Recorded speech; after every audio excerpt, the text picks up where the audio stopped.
నిజమైన కుటుంబ ప్రేమ కథ.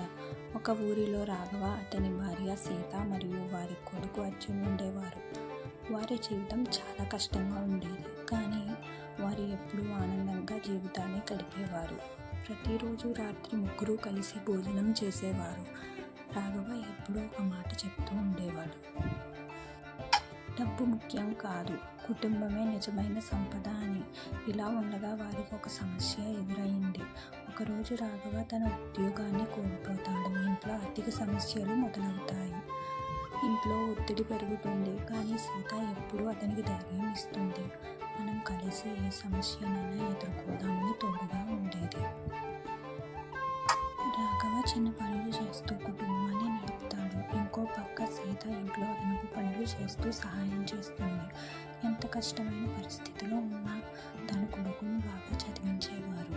తన కొడుకు తమ బాధలను ఎప్పుడూ చూపించరు. అర్జున్ చిన్నవాడే అయినా చాలా తెలివైనవాడు.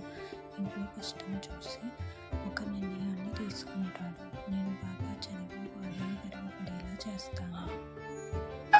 ఒకరోజు అర్జున్ రాఘవాన్ని అడుగుతాడు: నాన్న, మీరు ఎందుకు ఇంత కష్టపడుతున్నారు అని. రాఘవ నవ్వుతూ చెప్తాడు: నీ భవిష్యత్తు కోసం అవ్వాలి. కొన్ని సంవత్సరాల తర్వాత అర్జున్ పెద్దవాడై ఇంజనీర్ అవుతాడు. పెద్ద ఉద్యోగం వస్తుంది, కానీ అతను ఎప్పుడు తన తల్లిదండ్రులు మర్చిపోడు. తన విజయాన్ని చెప్పుకోవడానికి ఇంటికి వస్తాడు. తన తల్లిదండ్రులు వృద్ధులై అలసిపోయి చిరునవ్వుతో కనిపిస్తారు.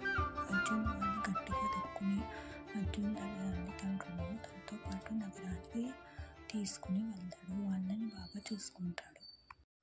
ఈ స్టోరీ యొక్క ఉద్దేశ్యం: నిజమైన ప్రేమ కేవలం ప్రేమికుల మధ్య కాదు, నిజమైన ప్రేమ కుటుంబంలో ఉంటుంది.